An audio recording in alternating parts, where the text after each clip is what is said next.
പറയാം. ഏനാത്ത് ബിജു എന്ന് പറയുന്ന പത്ര റിപ്പോർട്ടർ മനോരമയിൽ ഒരു വാർത്ത കൊടുത്തു. അദ്ദേഹത്തിന്റെ വീട് കാണാൻ ഞാൻ പോയി. ദാമോദരൻ എന്നാണ് പേര്. രാവിലെ 7:30 അവിടെ ചെന്നപ്പം 70 വയസ്സ് കഴിഞ്ഞ ഒരു മനുഷ്യൻ, നെഞ്ചും കൂട് വെട്ടിപ്പൊളിച്ചൊരു ഓപ്പറേഷൻ ചെയ്തൊരു മനുഷ്യൻ. അദ്ദേഹം കൈലി കൊടുത്തിട്ടുണ്ട്, അതിന് മണ്ടയ്ക്ക് ഒരു തോർത്തെടുത്തിട്ടുണ്ട്. വിയർത്ത് കുളിച്ച് എന്നെ കാണാൻ കയറി വന്നു.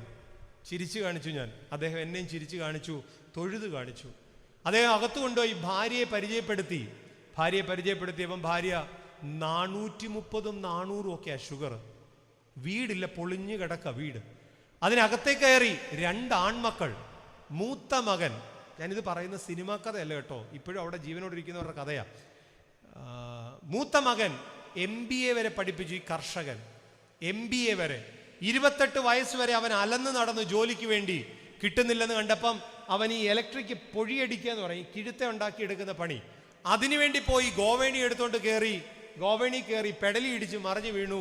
അവൻ 10 വർഷമായി കട്ടിലേക്ക് കിടക്കുക. ഞാൻ അവനെ രാവിലെ 7:30 കാണുമ്പം അവൻ്റെ കട്ടിലിൻ്റെ വലതുവശത്ത് ഇങ്ങനെ മഞ്ഞ ഉണ്ടായിരിക്കുന്നു.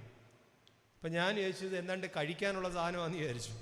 ചൂടെ ശ്രദ്ധിച്ചപ്പോഴാണ് മനസ്സിലായത്, നേരത്തെ പറഞ്ഞ പോലെ ബെഡ്സോറിനകത്തൊന്ന് പൊട്ടി ഒഴിച്ച് പഴുപ്പെടുത്ത് വെച്ചേക്കുക. രണ്ടാമത്തെ മകൻ തൊട്ടടുത്തിരിപ്പുണ്ട്, തൊട്ടടുത്ത് 33 വയസ്സായി. ജനിച്ച 5-ാം ദിവസം മുതൽ സം ഇറഗുലാരിറ്റി, സാധാരണ വിദ്യ കുഞ്ഞുങ്ങൾക്കില്ലാത്ത എന്തൊക്കെയോ പ്രശ്നം. അടൂരെ ആശുപത്രി മുതൽ SUT വരെ കൊണ്ടുപോയി. അപ്പോഴാണ് മനസ്സിലായി ഹാർട്ടിന്റെ 4 വാൽവ് ഒട്ടിച്ചേർന്നിരിക്കുക. 5 ഓപ്പറേഷൻ നെഞ്ചും കൂടും പൊളിച്ച് നടത്തിയപ്പം ഹാർട്ടിന്റെ വാൽവ് 4ആയി. അപ്പോഴും അവന് പ്രശ്നം തലച്ചോറിനകത്ത്. 4 ഓപ്പറേഷൻ 1.5 വയസ്സിന് മുമ്പ് തലച്ചോറ് പൊളന്ന് നടത്തി. 9 ഓപ്പറേഷൻ 1.5 വയസ്സിന് മുമ്പ് നടത്തിയപ്പം ആ ചെറുപ്പക്കാരനെ പിന്നെ എന്തിനു കൊള്ളാം. 33 വയസ്സുണ്ട്, തൊട്ടടുത്ത കസേരയിലിരിക്കുന്നു. ഞാൻ ദാമോദരൻ ചേട്ടനോട് സാധാരണ അച്ഛന്മാർ പറയുന്ന വാചകം പറഞ്ഞു, ദാമോദരൻ ചേട്ടാ ഞാൻ പ്രാർത്ഥിക്കാം കേട്ടോ, ഒരു സംശയമില്ല, ദൈവം തമ്പുരാൻ പ്രവർത്തിക്കും, ഞാൻ പ്രാർത്ഥിക്കാമെന്ന് പറഞ്ഞു. പുറത്തോട്ടിറങ്ങി വന്നപ്പോൾ ദാമോദരൻ ചേട്ടൻ എൻ്റെ പുറകിൽ ഓടി വന്നിട്ട് പറഞ്ഞു, അച്ഛാ അച്ഛൻ പ്രാർത്ഥിക്കുമ്പോൾ ഒരു കാര്യം കൂടെ പ്രാർത്ഥിക്കണം. എന്താ ദാമോദരൻ ചേട്ടാ പ്രാർത്ഥിക്കേണ്ടത്? ഒറ്റ കാര്യം, ഇവന്മാർ രണ്ടും ചത്തിട്ടെ ഞാൻ ചാകാവൂന്ന് അച്ഛനൊന്ന് പ്രാർത്ഥിക്കണം. ഞാൻ ജന്മം കൊടുത്ത എൻ്റെ 2 മക്കള് ചത്തിട്ടേ ഞാൻ ചാകാവൂ എന്നൊന്ന് പ്രാർത്ഥിക്കണം. ഞാൻ ചോദിച്ചു, എന്താ ദാമോദരൻ ചേട്ടാ? അച്ഛാ ഞാൻ ചത്ത ഇവന്മാരെ കുളിപ്പിക്കാനും തുടപ്പിക്കാനും വേറെ ആരും ഇല്ല അച്ഛാ.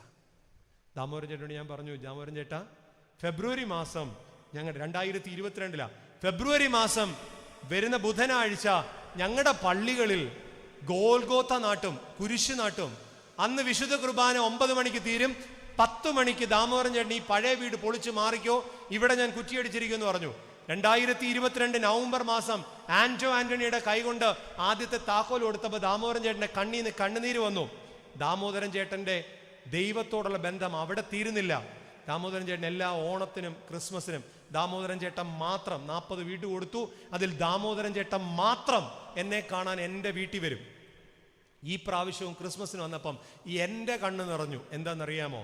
ദാമോദരൻ ചേട്ടൻ്റെ കയ്യിൽ ഇത്രയും ഒരു ചെറിയ കുപ്പിക്കകത്ത് ദാമോദരൻ ചേട്ടൻ്റെ പശുവിൻ്റെ പാല്, 2 ഒരു കെട്ട് പയറ്, 1 കെട്ട് ചീര, 3 ഒരു സർട്ടിഫിക്കറ്റ്. ആ സർട്ടിഫിക്കറ്റ് എന്നെ കാണിച്ചപ്പം ആ സർട്ടിഫിക്കറ്റ് ഇങ്ങനെയാണ്, ഡിപ്പാർട്ട്മെന്റ് ഓഫ് അനാട്ടമിക്ക് മെഡിക്കൽ കോളേജിന് തൻ്റെ ശരീരം വിട്ടുകൊടുത്തേക്കുക. ദാമോദരൻ ചേട്ടനോട് ഞാൻ ചോദിച്ചു, ഇതെന്തിനാ ഇത് കൊടുത്തതെന്ന് ചോദിച്ചാൽ പറഞ്ഞു, എൻ്റെ അച്ഛാ എൻ്റെ പോലുള്ള ശരീരം കിട്ടിയെങ്കിൽ മാത്രമേ എൻ്റെ മക്കളെ പോലുള്ളവരെ ചികിത്സിക്കാൻ എൻ്റെ ഡോക്ടർമാർ പഠിക്കത്തുള്ളൂ അച്ഛാ. അതുകൊണ്ട് എൻ്റെ ശരീരം ഞാൻ അവർക്ക് വിട്ടുകൊടുക്കാൻ തീരുമാനിച്ചു. ഞാൻ തൊഴുത് കാണിച്ചു. ദാമോദരൻ ചേട്ടൻ, ഞാൻ ദാമോദരൻ ചേട്ടനെ തൊഴേണ്ടതെന്ന്.